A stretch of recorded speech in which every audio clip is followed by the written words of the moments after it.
Hello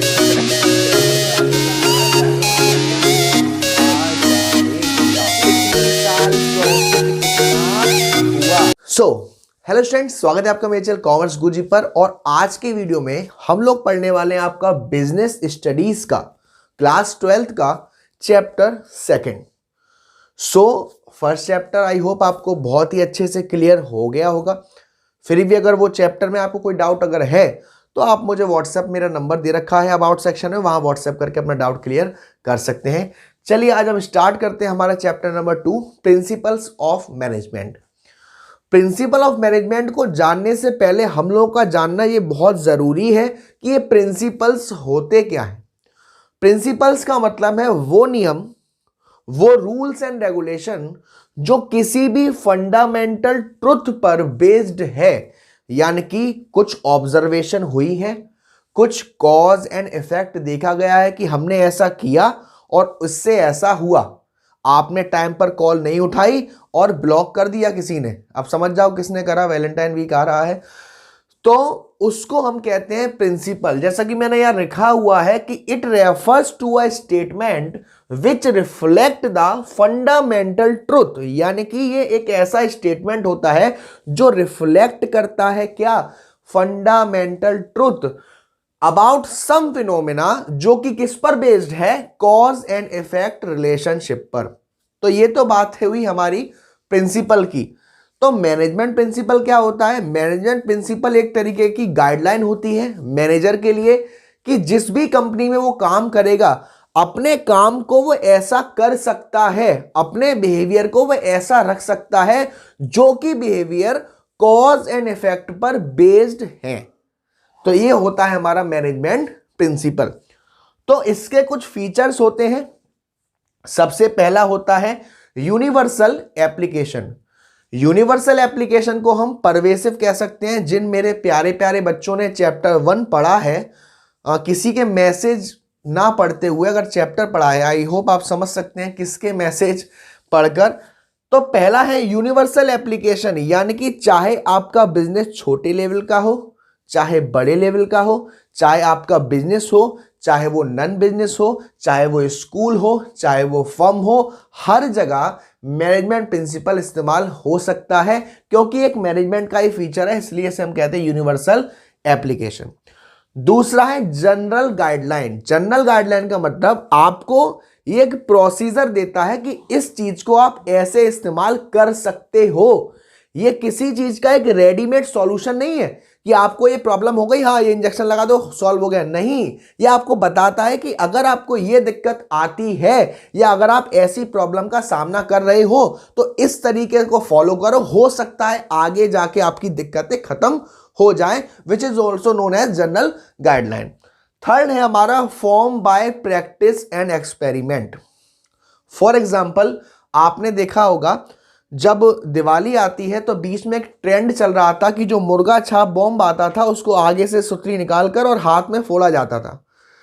कुछ time पहले क्या हुआ, हाथ में फट गया, दर्द हुआ बहुत, धीरे धीरे धीरे बच्चों को आदत हो गई। अब वो अपने रिश्तेदार आते हैं तो रिश्तेदार जैसे ही 10 रुपए निकालते हैं, ले बेटा टॉफी खा लेना, तो वो यूं कर देते, लो भैया, हाथ में बम फोड़ देते हैं।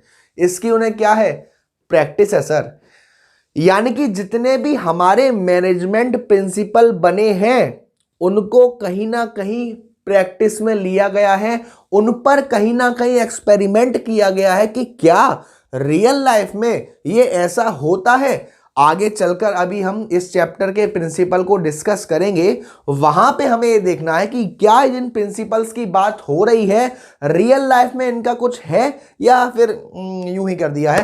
तो वो हमारा form by practice and experiment, जो कि मैं कहना चाहूंगा कि जितने भी हमारे मैनेजमेंट प्रिंसिपल हैं वो कैसे बने हैं, प्रैक्टिस करके, एक्सपेरिमेंट करके।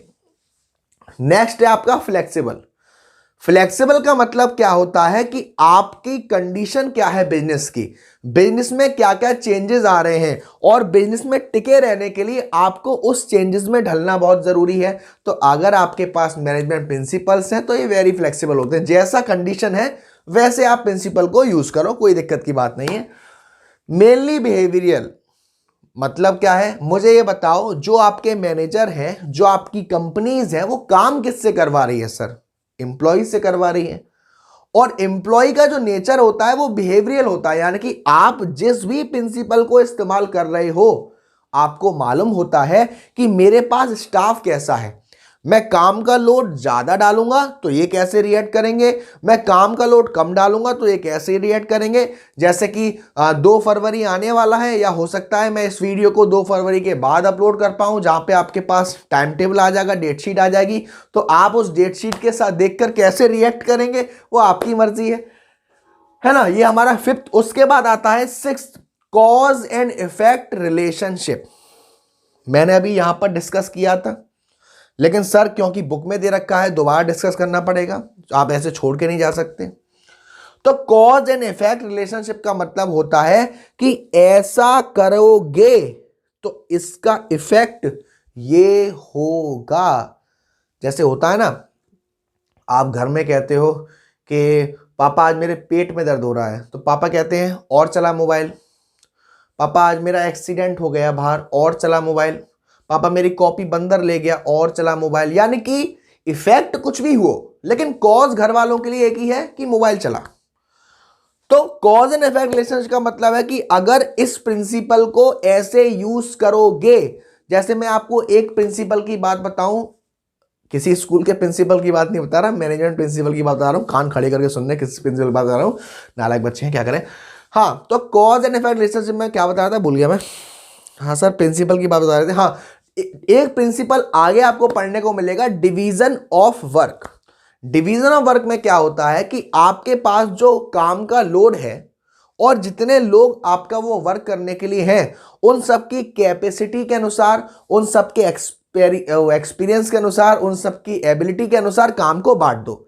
इससे क्या होगा, काम का लोड किसी एक पर्सन पे सारा का सारा नहीं पड़ेगा और काम के छोटे छोटे टुकड़े हो जाएंगे, जिससे हमारे पास क्या आएगा, स्पेशलाइजेशन। सर स्पेशलाइजेशन का मतलब क्या होता है, जब भी कोई व्यक्ति एक ही तरीके का काम रिपीटेडली करता है तो वो उस फील्ड में स्पेशलिस्ट हो जाता है।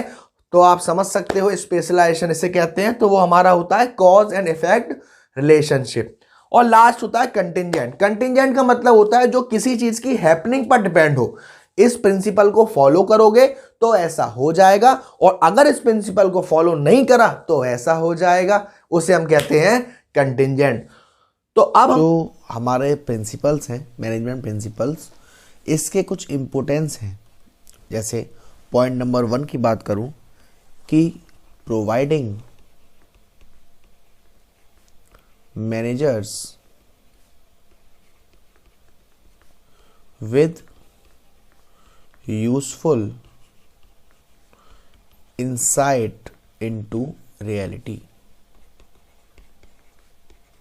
इसका मतलब क्या है, इसका मतलब ये है कि अगर मैनेजर जो है हमारा सही टाइम पर सही मैनेजमेंट प्रिंसिपल्स को यूज करता है, तो वो जो सोच रहा था कि अगर हम ये जो प्रिंसिपल हैं इसका इस्तेमाल करने से हमको ये फायदा होगा, वो उसे रियल में हैपन होता हुआ दिखेगा।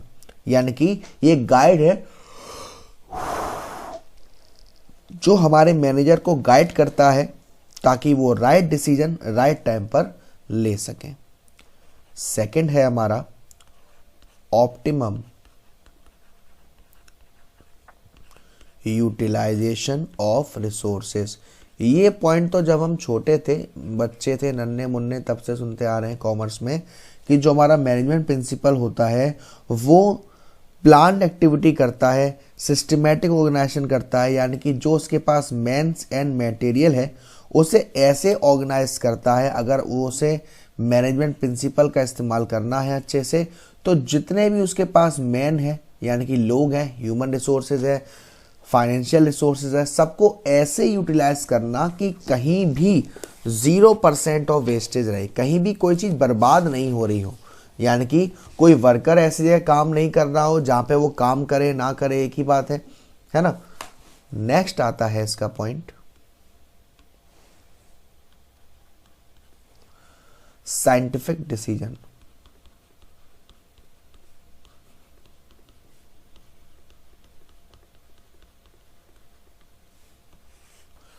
साइंटिफिक डिसीजन साइंटिफिक डिसीजन क्या होता है, जो मैनेजर है हमारा उसे डेली के बेसिस पर काफ़ी सारे डिसीजन लेने पड़ते हैं। और क्या होता है कि फॉर एग्जांपल आज कोई बात हो गई, मैनेजर को आज कोई प्रॉब्लम को फेस करना पड़ा और उसने इस प्रॉब्लम को कैसे ना कैसे हैंडल कर लिया।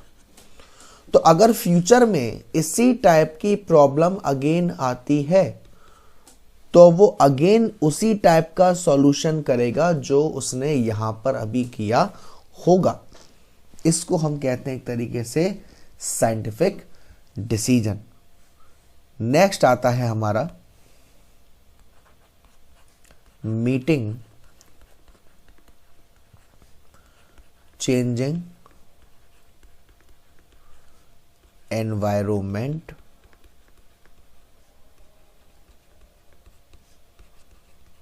रिक्वायरमेंट।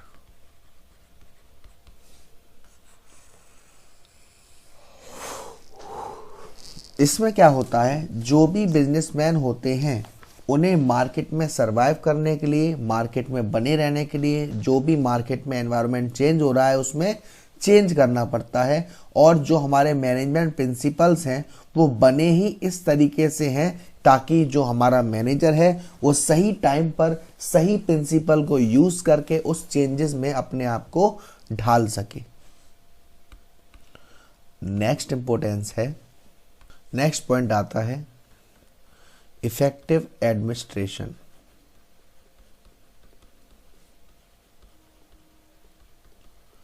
इफेक्टिव एडमिनिस्ट्रेशन का मतलब ये होता है कि जो हमारा एडमिनिस्ट्रेशन का फंक्शन होता है, जो भी बड़े बड़े प्लान एंड पॉलिसी बनाए जाते हैं वो टॉप लेवल मैनेजमेंट द्वारा बनाए जाते हैं।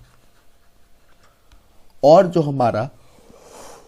हमारे मैनेजमेंट प्रिंसिपल्स हैं वो इन प्लान्स एंड पॉलिसी को बनने में कुछ अच्छे गाइडलाइन देते हैं ताकि ये एक इफेक्टिव एडमिनिस्ट्रेशन तैयार कर पाए, ताकि अपने हर टास्क को, हर अपनी कमिटमेंट को टाइम पर पूरा कर पाए।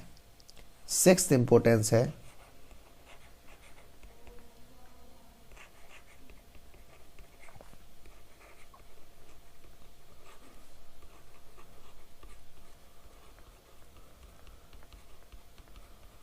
Fulfilling social responsibility. देखो भाई, हम लोग पैसा सोसाइटी से कमाते हैं, हम लोग बिजनेस सोसाइटी के अंदर रह के करते हैं, तो हमें टाइम टू टाइम सोसाइटी के लिए कुछ ना कुछ करना पड़ता है। जो भी हमारा मैनेजमेंट प्रिंसिपल है वो ना तो सिर्फ आपको ऑर्गेनाइजेशनल ऑब्जेक्टिव ही पूरे करवाता है, बल्कि आपके सोशल ऑब्जेक्टिव, आपके पर्सनल ऑब्जेक्टिव में भी आपकी मदद करता है।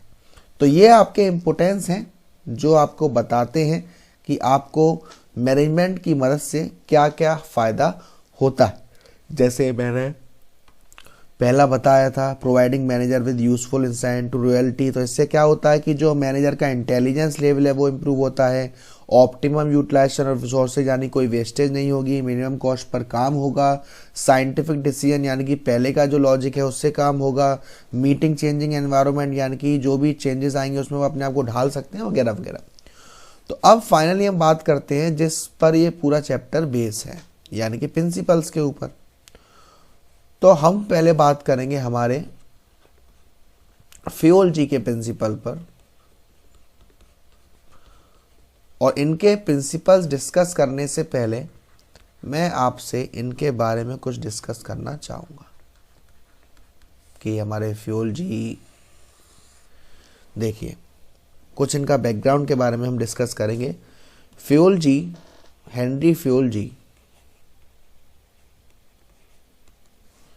हेनरी फियोलॉजी का जन्म हुआ था फ्रांस में। 1841 में इनका जन्म हुआ था और इन्होंने एक डिग्री थी इनकी माइनिंग इंजीनियरिंग पर 1860 में, और इन्होंने एक कोल माइनिंग कंपनी में काम करना स्टार्ट कर दिया एज अ इंजीनियर। ठीक, 1588 में इनको इंजीनियर से प्रमोट करके एमडी बना दिया। एमडी मसाले नहीं, MD managing director of the company. और उस समय उस कंपनी की हालत बहुत ही खराब थी, दिवालिया घोषित होने वाली थी। और जो हेनरी फ्योल थे, इन्होंने उस कंपनी में 30 साल से ऊपर काम किया, और जब वो उस कंपनी से रिटायर हुए तो उन्होंने उस कंपनी को एक स्ट्रॉन्ग फाइनेंशियल बैकग्राउंड दिया। तो जब उन्होंने उस कंपनी को बनाया, 30 साल उसमें काम किया, क्या क्या चीज़ों को परखा, क्या क्या चीज़ें सही थी, क्या क्या चीज़ें गलत थी, वहाँ से उन्होंने अपने 14 प्रिंसिपल दिए हैं। उन्हीं को हम मैनेजमेंट प्रिंसिपल कहते हैं। और जो हमारे हेनरी फ्योल हैं, इनको हम father of management study and thoughts भी कहते हैं, क्योंकि इन्होंने मैनेजरियल स्किल शेयर किए हैं, टेक्निकल शेयर किए हैं, मैनेजमेंट फंक्शन बताया है, 14 प्रिंसिपल्स दिए हैं। और बारी बारी हम इन 14 प्रिंसिपल की बात करेंगे। तो हेनरी फ्योल का जो पहला प्रिंसिपल था वो था division of work. Division of work, यहाँ पे आपको एक फोटो दिख रहा है, यहाँ देखिए काम को अलग अलग बांट दिया है। यहाँ ये जो लोग इकट्ठे हैं वो कुछ अलग काम करेंगे, ये कुछ अलग काम करेंगे, ये कुछ अलग काम करेंगे, ये कुछ अलग काम करेंगे। यानी कि डिवीज़न ऑफ वर्क हमारा क्या होता है, डिवीज़न ऑफ वर्क में जो हमारा पहला प्रिंसिपल है डिवीज़न ऑफ वर्क में हेनरी फ्योल जी ने कहा कि भाई जो भी आपका वर्क है, जो भी सारा का सारा वर्क है, उसको आप छोटे छोटे टास्क में डिवाइड कर दीजिए, कुछ इन पर, कुछ इन पर, कुछ इन पर, कुछ इन पर, है ना कि वो किसी एक को असाइन करके उसके छोटे छोटे स्मॉल पार्ट्स कर दीजिए। और कोशिश करिए एक पर्सन को एक टास्क या एक यूनिट को एक टास्क दिया जाए। इससे क्या होगा, सबसे पहली बात, ये जो टास्क दिया जाए पर्सन को, वो उनकी कैपेबिलिटी के अनुसार दिया जाए, क्वालिफिकेशन के अनुसार दिया जाए, एक्सपीरियंस के अनुसार दिया जाए। तो जब भाई जो पर्सन अपनी परफॉर्मेंस को, अपनी जॉब को डेली यानी कि बार बार करेगा, यानी कि एक ही तरीके का वर्क जब कोई पर्सन बार बार करता है तो उसकी जो एफिशिएंसी होती है वो इम्प्रूव होती है। एफिशिएंसी यानी कि वो काम को कम से कम वेस्टेज करके करता है और वो उस फील्ड में स्पेशलिस्ट हो जाता है, यानी उसमें स्पेशलाइजेशन हो जाती है ना। तो इसका पॉजिटिव इफेक्ट क्या है कि सर इस प्रिंसिपल से हमारी एफिशिएंसी इंप्रूव होती है और स्पेशलाइजेशन आती है। लेकिन कुछ वायलेशन अगर आपसे पूछा जाए कि भाई अगर आपकी लैक ऑफ एफिशिएंसी हो रही है, कोई स्पेशलाइजेशन नहीं हो रहा, तो उसे आप वायलेशन कह सकते हैं। तो डिवीजन ऑफ वर्क का मतलब क्या है भाई, स्मॉलर यूनिट में काम को डिवाइड करना।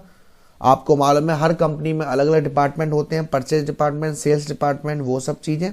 तो ये तो था हमारा पहला principal, division of work. Second जो उनका प्रिंसिपल था वो था अथॉरिटी एंड रेस्पॉन्सिबिलिटी।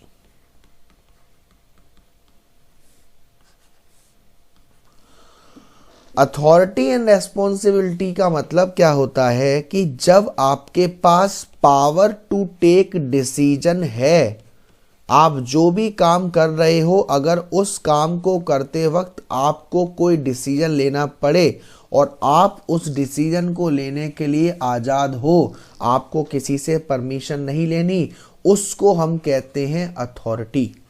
और रेस्पॉन्सिबिलिटी में क्या होता है, आपको बस एक ऑब्लिगेशन मिली हुई है, आपको एक जिम्मेदारी मिली हुई है और आपको वो जिम्मेदारी टाइम पर कंप्लीट करनी है। और इस प्रिंसिपल के अनुसार इसमें एक बैलेंस होना बहुत ज़रूरी है। आप किसी पर ज़्यादा रेस्पॉन्सिबिलिटी ना दे दें या किसी पर ज़्यादा अथॉरिटी ना दे दें, क्योंकि उसका नेगेटिव इम्पैक्ट भी पड़ सकता है, ठीक है ना। तो इसमें क्या होता है, इसमें हम मिसयूज ना हो हमारी अथॉरिटी, मिसयूज ना हो रेस्पॉन्सिबिलिटी, तो हम बैलेंस करके चलते हैं, ठीक है ना। सो नेक्स्ट प्रिंसिपल था उनका डिसिप्लिन।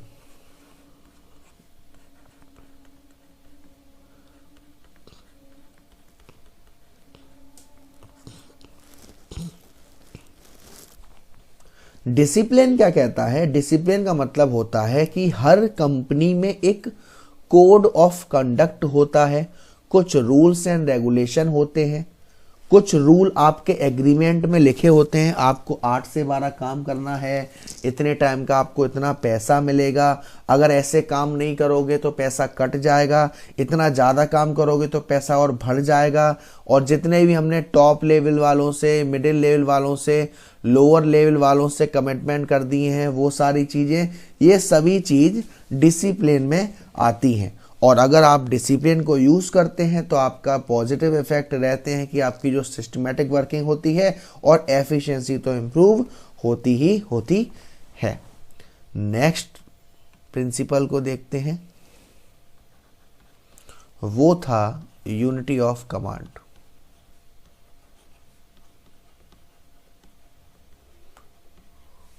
यूनिटी ऑफ कमांड का मतलब क्या होता है? यूनिटी ऑफ कमांड का मतलब होता है कि जो एम्प्लॉय को कमांड देने वाला बॉस है, जो एम्प्लॉय को गाइड करने वाला बॉस है, वो एक ही होना चाहिए।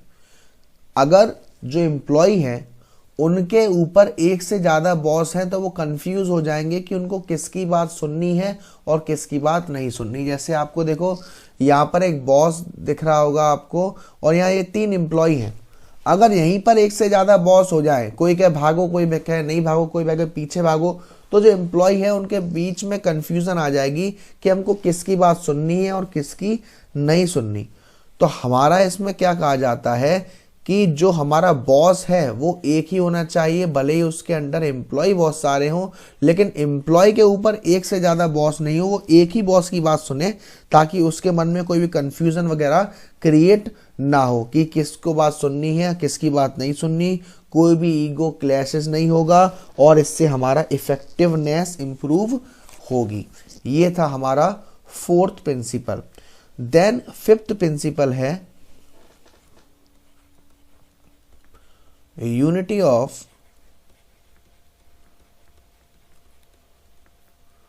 डायरेक्शन। यूनिटी ऑफ डायरेक्शन का मतलब क्या होता है कि भाई आपकी कंपनी है, 1 unit means 1 plan.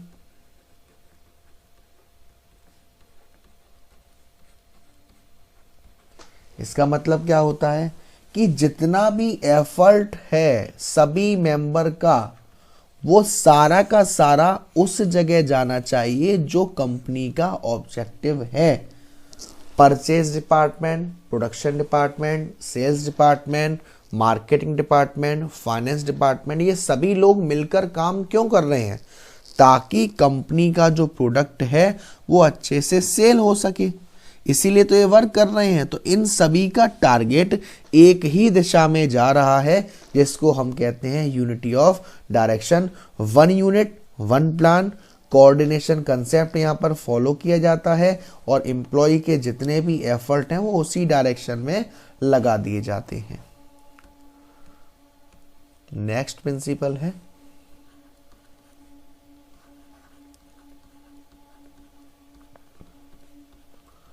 Subordination of individual interest to general interest.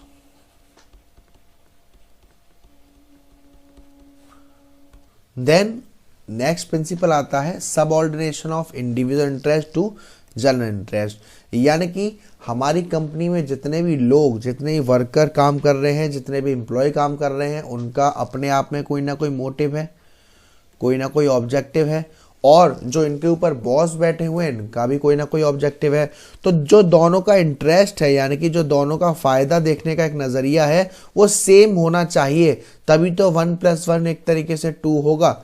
यानी कि अगर मैनेजर का एम अलग है और जो वर्कर उसके अंडर काम कर रहे हैं उनका एम अलग है, तो ना काम अच्छे से नहीं हो पाएगा।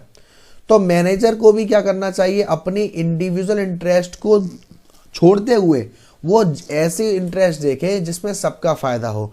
फॉर एग्जाम्पल, मार्केट में 4 लोग थे जो किसी चीज़ को सेल करते थे, तो जो मैनेजर है वो इसका रिश्तेदार लगता है, तो वो इसका फायदा ना सोच के, ना देख के, वो ये देखे कि कंपनी का इन चारों में से सबसे ज्यादा फायदा किससे हो सकता है, उसे हम कहते हैं subordination of individual interest to general interest. Next principal है रेमुनरेशन ऑफ पर्सन, यानी कि 7th principal remuneration of persons.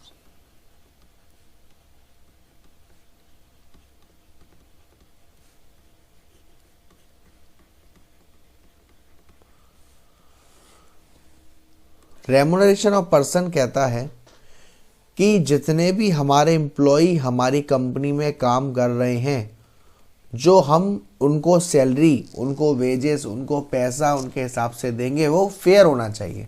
यानी कि उनका जैसा काम है, जितना काम है उसके हिसाब से उन्हें पैसा देना चाहिए, ताकि वो भी अपने स्टैंडर्ड ऑफ लिविंग को इम्प्रूव कर सके।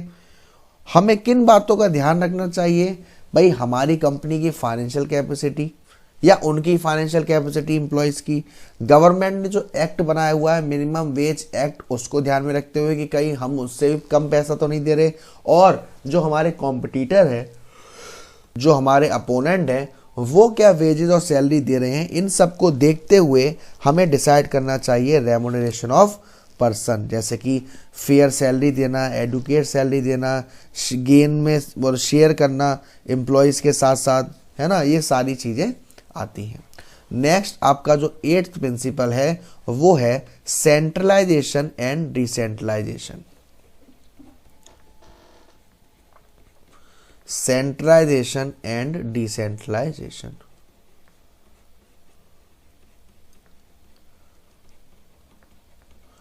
सेंट्रलाइजेशन का मतलब है कि जो भी कंसंट्रेशन है अथॉरिटी का, जो भी पावर है, वो सिर्फ कुछ ही हाथ में रहे, यानी कि जैसे कि सिर्फ टॉप लेवल।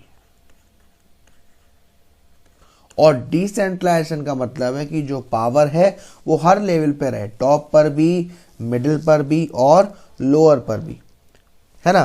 तो इसमें क्या होता है कि जब भी कभी ऐसे मुद्दे जो सिर्फ कुछ ही लोगों में शेयर किए जा रहे हैं, कुछ ही लोगों को पावर है उसमें पार्टिसिपेट करने का, कुछ ही लोगों को पावर है उसमें बोलने का, और वो फ्यू हैंड्स यानी कि टॉप लेवल वाले ही मोस्टली होते हैं, उनको हम कहते हैं सेंट्रलाइजेशन। और डिसेंट्रलाइजेशन जहां पर हम, ठीक है, डिसेंट्रलाइजेशन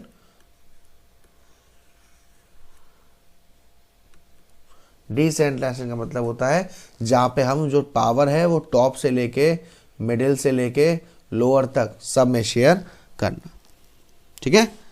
सो नेक्स्ट प्रिंसिपल आता है हमारा प्रिंसिपल ऑफ स्केलर चेन, जो हमारा है 9th प्रिंसिपल है, principle of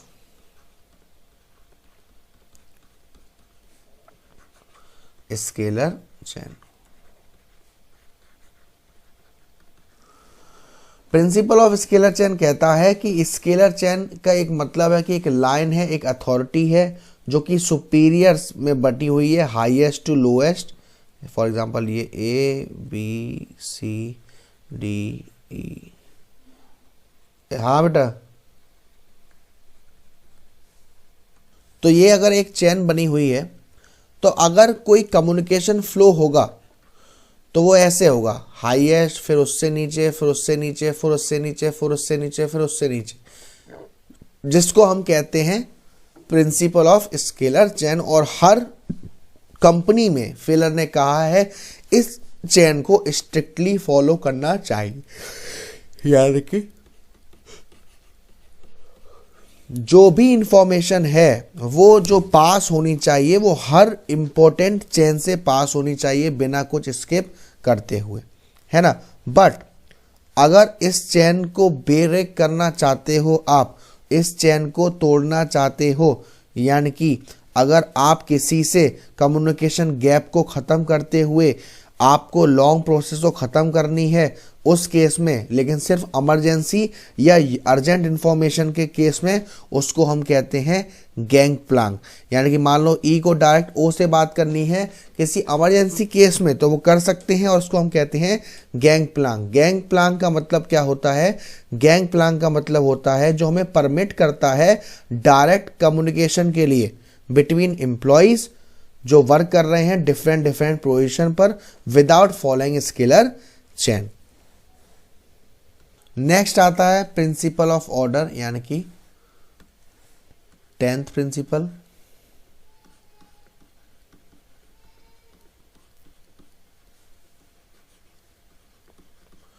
principle of order कहता है कि इस प्रिंसिपल में जो भी हमारा कमांड है उससे मतलब नहीं है।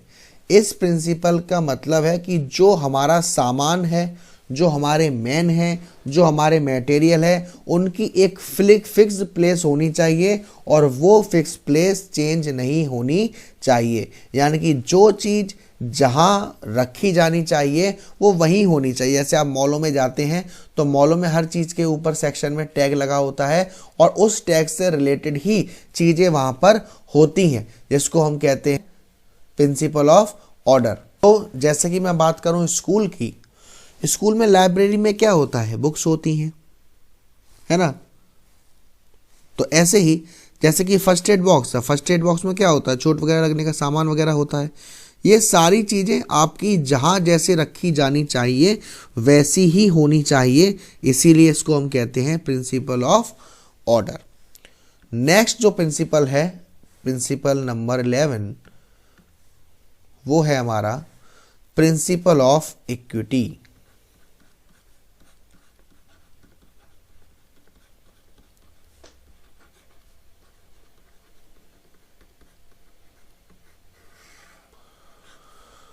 प्रिंसिपल ऑफ इक्विटी का मतलब है कि एक फेयर ट्रीटमेंट करना अपने एम्प्लॉयज़ के साथ। जितने भी एम्प्लॉयज़ हैं वो सभी अपना मैक्सिमम एफर्ट देते हैं ताकि उनको अच्छे से ट्रीटमेंट मिले, काइंडनेस मिले। और अगर जो मैनेजर है वो एक बायस डीलिंग करता है, यानी कि कुछ एम्प्लॉय के लिए सही है और कुछ एम्प्लॉय के लिए गलत है, तो इससे जो हमारे एम्प्लॉय होते हैं वो डिससेटिस्फाई होते हैं, वो फिर अपनी मैक्सिमम कैपेसिटी से काम नहीं करेंगे। तो इसलिए इक्विटी का मतलब ये नहीं कि उन्हें इक्वल सैलरी देना, पियोन को भी इक्वल सैलरी देना, सुपरवाइजर को भी इक्वल सैलरी देना, नहीं। उनको जो डिसिप्लिन है, जो रूल्स हैं, वो सबके लिए सेम होने चाहिए। कोई भी ग्रेड, पोजीशन, जेंडर से कोई भी चेंज नहीं होना चाहिए। यानी इक्विटी का मतलब है उनकी कास्ट को लेकर, रिलीजन को लेकर, लैंग्वेज को लेकर कोई भी उनसे डिस्क्रिमिनेट नहीं करना चाहिए। उसे हम कहते हैं प्रिंसिपल ऑफ ऑर्डर, है ना। 12th आपका जो प्रिंसिपल था वो है आपका stability of tenure of personal.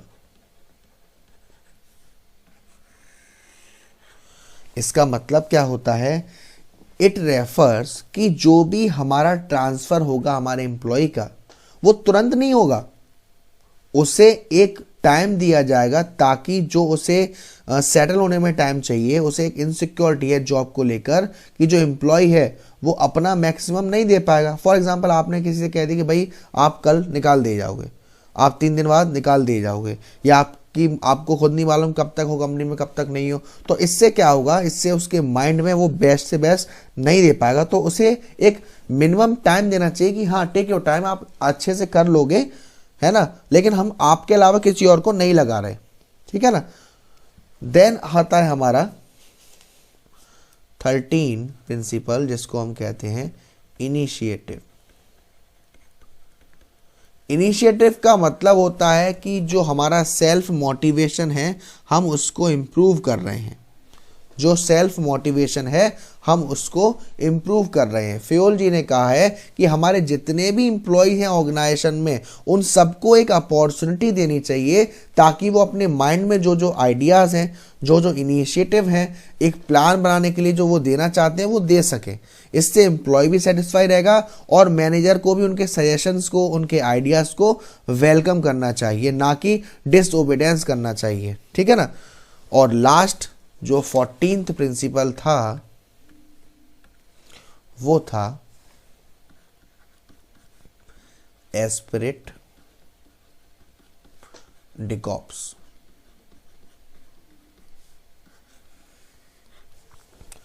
Spirit डिकॉप्स का मतलब क्या होता है कि जो हमारा मैनेजमेंट है उसे एनकरेज करना चाहिए, प्रमोट करना चाहिए। जो हमारी स्पिरिट होती है एफर्ट्स के बीच में, यूनिटी होती है, ताकि उनके बीच में जो कोऑर्डिनेशन है और कोऑपरेशन है वो बना रहे। मैनेजर को सभी के लिए उन्हें आई करके बात नहीं करना चाहिए, उन्हें वी करके बात करना चाहिए, ताकि वो सब आपस में मोटिवेट हो काम करने के लिए। इसको हम कहते हैं एक तरीके से एस्पिरिट डी कॉर्प्स, सभी लोगों की जो एकता है वो एक साथ मिलके लोग काम करें। तो ये 14 प्रिंसिपल थे जो हमारे फ्योल जी ने सजेस्ट किए थे, है ना।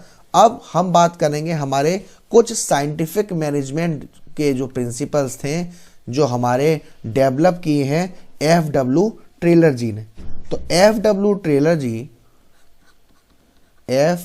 टेलर जी का जन्म जो हुआ था वो हुआ था 1856 में यूएसए में, ठीक। और 1878 में इन्होंने ज्वाइन कर लिया था Midvale steel company as a mechanical engineer. और अपने इंजीनियरिंग बैकग्राउंड को देखते हुए उन्होंने कुछ साइंटिफिक स्टडी करी, कुछ टेक्निक्स करी, वो दी है आपको, ठीक है ना। और इनको हम कहते हैं फादर ऑफ साइंटिफिक मैनेजमेंट। इन्होंने काफ़ी सारे shop management, pieces system, principle of scientific system, वो सारी चीज़ें दी हैं। तो इन्होंने सबसे पहले तो कुछ साइंटिफिक प्रिंसिपल्स ऑफ मैनेजमेंट दिए हैं, जो कि 4 प्रिंसिपल हैं। उनको बारी बारी हम एक्सप्लेन करेंगे। सबसे पहला प्रिंसिपल है हमारा science not rule of thumb.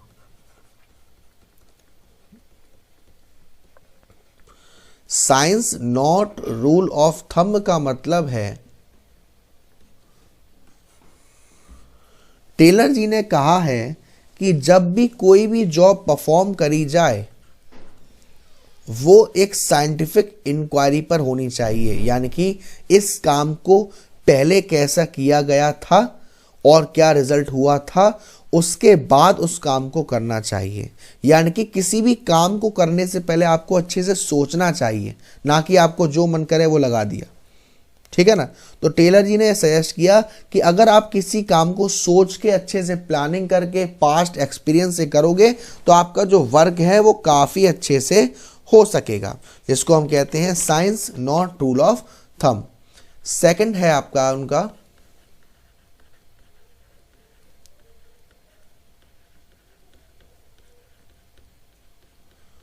Harmony not Discord. Harmony not Discord का मतलब है जो लोग साथ में वर्क करते हैं ऑर्गेनाइजेशन में, जैसे ही मैंने आपको एस्पिरिट डी कॉर्प्स की बात करी थी, ये उसी की तरह है प्रिंसिपल। जो लोग आपकी ऑर्गेनाइजेशन में वर्क करते हैं, साथ में वर्क करते हैं, अच्छे से वर्क करते हैं, उनके लिए आपको अच्छे से वर्क करना चाहिए। उनकी एकता भंग नहीं होनी चाहिए, उनके बीच में कोऑर्डिनेशन को बढ़ाना चाहिए, है ना। थर्ड आता है, जो थर्ड टेक्निक दी थी उन्होंने, वो दी थी कॉपरेशन नॉट इंडिविजुअलिज्म। यानी कि हार्मोनी नॉट डिस्कॉर्ड को थोड़ा अगर और बढ़ा दिया जाए तो वो कॉपरेशन नॉट इंडिविजुअल हो जाता है। मतलब कि जो हमारा वर्क है वो इनकॉपरेट, यानी कि कॉपरेट किया जाएगा एक दूसरे की मदद के लिए। किसी एक व्यक्ति के कॉपरेट करने के द्वारा कुछ काम नहीं होगा। जब तक सारे के सारे लोग जो भी उस टास्क में हैं वो सभी अपना अपना बेस्ट नहीं देंगे तो आपकी कंपनी का बेस्ट निकल के नहीं आ पाएगा। और लास्ट जो था वो था development of workers to their greatest efficiency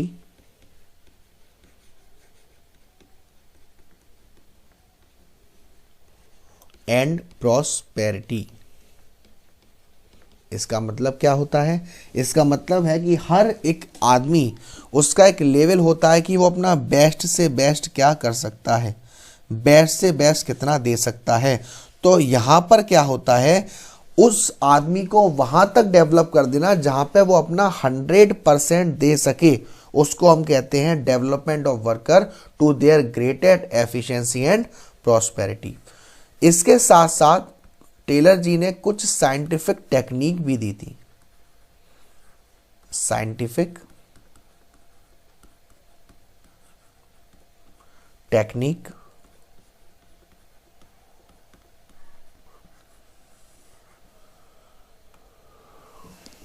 तो साइंटिफिक टेक्निक में पहला टेक्निक थी, वो थी फंक्शनल फॉरमैनशिप।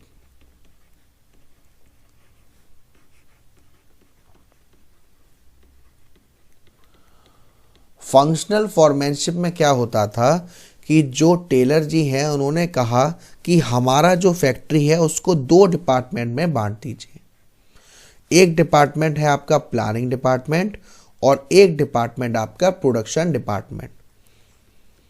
और उन्होंने कहा जो हमारा वर्क और प्रोडक्शन डिपार्टमेंट है, जो वर्क डिपार्टमेंट है उनके ऊपर काम का ज़्यादा लोड नहीं रहे, वो अपने मेन कामों पर फोकस कर सकें। और इन सभी के लिए हर डिपार्टमेंट में अलग अलग टीम होनी चाहिए, सुपरवाइज करने के लिए, गाइड करने के लिए, इंस्ट्रक्ट करने के लिए, है ना। तो हमारा जो प्लानिंग डिपार्टमेंट था, जो हमारा प्लानिंग डिपार्टमेंट था उसमें कौन कौन लोग आते हैं?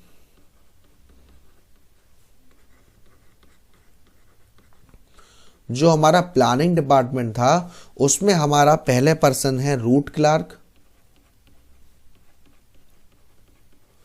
रूट क्लार्क का काम क्या होता है, ये बताते हैं कि आपको फर्स्ट स्टेप क्या करना है, फिर सेकंड स्टेप क्या करना है, फिर थर्ड स्टेप क्या करना है, फिर फोर्थ स्टेप क्या करना है, फिर फिफ्थ स्टेप क्या करना है, चाहे आपकी जॉब मैनुअल हो या मैकेनिकल। सेकंड आता था instruction card clerk. Instruction card clerk में क्या होता है, इंस्ट्रक्शन कार्ड क्लर्क में आपको जनरल इंस्ट्रक्शन दी जाती है कि जो आपको जॉब को करते वक्त ध्यान में रखनी है। थर्ड आता था आपका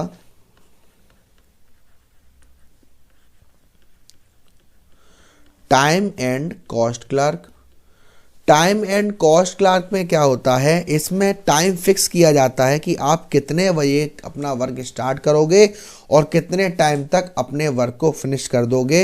उसमें एक कॉस्ट शीट भी बनाई जाती है कि आप किस वर्क को करने में कितना टाइम ले रहे हैं। और लास्ट आता है इसमें डिसिप्लिनरियन। डिसिप्लिनरियन का मतलब होता है, ये वो पर्सन होता है जो रेस्पॉन्सिबल होता है, फिक्स करता है किस पर्सन को काम कैसे करना है और वो वैसे ही काम कर रहा है या नहीं। जैसे आपका यहाँ प्लानिंग डिपार्टमेंट में है, ऐसे ही हमारे ऑपरेशनल डिपार्टमेंट में भी लोग थे। पहला था हमारा गैंग बॉस।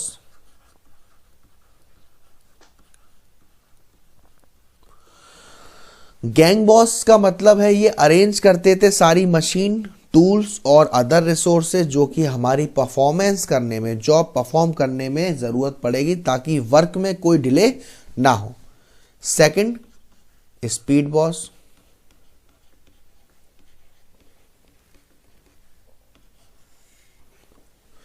स्पीड बॉस में क्या होता था, ये एंश्योर करते थे कि जो हमारा काम है वो टाइम पर कंप्लीट हो जाए, completion the task on time.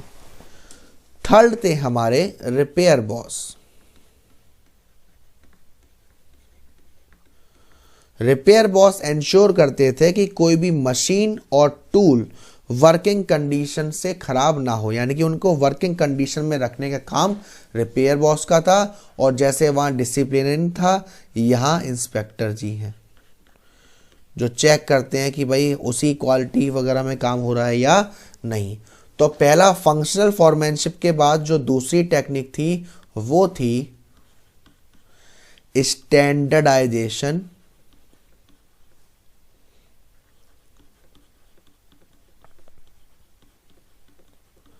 And simplification of work.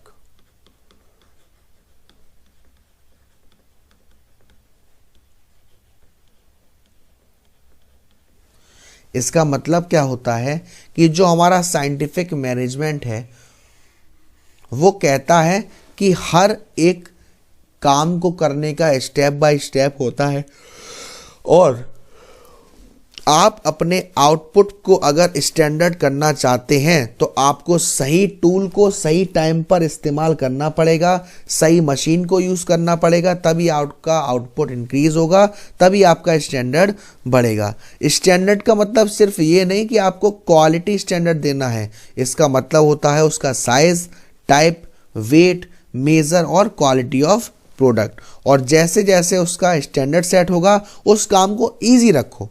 काम को आप जितना इजी रखोगे उतना ज़्यादा बेटर रहेगा। तो ऑब्जेक्टिव क्या है भाई स्टैंडर्डाइजेशन का, कि हमारा जो वर्क है वो अच्छे से हो, क्वालिटी स्टैंडर्ड मेंटेन रहे, मैन्स एंड मशीन का सब अरेंजमेंट हो। थर्ड है हमारा पॉइंट यहाँ वर्क स्टडी। वर्क स्टडी का मतलब होता है कि इसमें इंश्योर करा जाता है कि जो हमारा प्रोडक्शन है उसमें मिनिमम कॉस्ट कैसे खर्च हो, और जो लोग हैं फैक्ट्री में वर्क कर रहे हैं वो अपना बेस्ट से बेस्ट कैसे दे सके। जिसमें सबसे पहला है हमारा ए, फैटिग्यू स्टडी। फैटिग्यू स्टडी का मतलब होता है कि जो हमारे एम्प्लॉयज़ हैं, जो हमारे वर्कर हैं, जो काम कर रहे हैं, उन्हें एक रेस्ट इंटरवल देना चाहिए। यानी कि जब उनसे काम करवाया जाता है तो एक लिमिट होनी चाहिए कि 3 घंटे काम करेंगे उसके बाद 20 मिनट का रेस्ट मिलेगा, या 4 घंटे काम करेंगे उसके बाद आधा घंटे का रेस्ट मिलेगा, ताकि उनकी जो एफिशिएंसी है वो बनी रहे, है ना, और वो काम को अच्छे से कर सकें। नेक्स्ट आया है इसी में बी करके method study.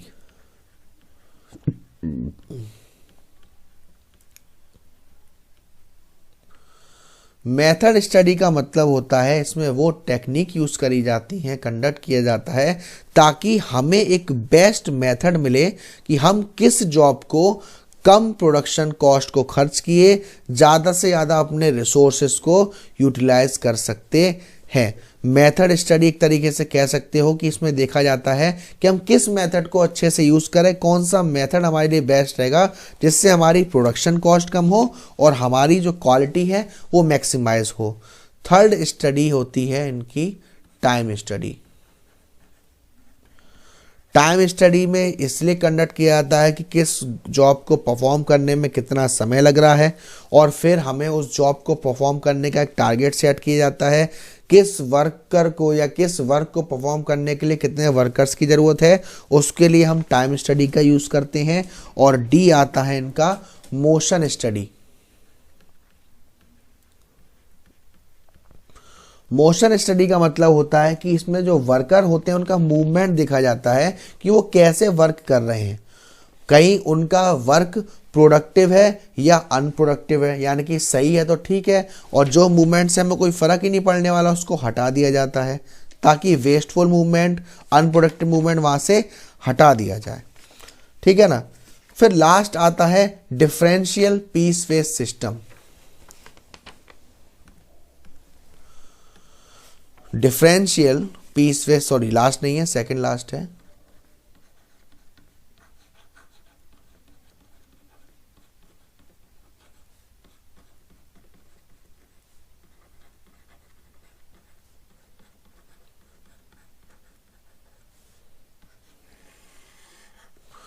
Differential piece face system, इसका मतलब क्या होता है कि हम अगर अलग अलग रेट देंगे तो हमें ये देखना पड़ेगा कि हमारे जो वर्कर हैं कौन से एफिशिएंट हैं और कौन से इनएफिशिएंट हैं। अगर हम एक्स्ट्रा वेजेस पेड कर रहे हैं एफिशिएंट एम्प्लॉयज़ को तो वो मोटिवेट होंगे, एक्स्ट्रा वेज पेड कर रहे हैं एफिशिएंट एम्प्लॉय को तो वो काम को और अच्छे से कम करेंगे, और उसमें से हमें कैटेगरी निकल के आएगी कि कौन से पर्सन एफिशिएंट है और कौन से इनएफिशिएंट। तो डिफरेंशियल पीस वे सिस्टम का मतलब जो जैसा प्रोडक्शन करेगा उन्हें वैसा पैसा मिलेगा। और लास्ट होता है हमारा इसमें मेंटल रेवोल्यूशन।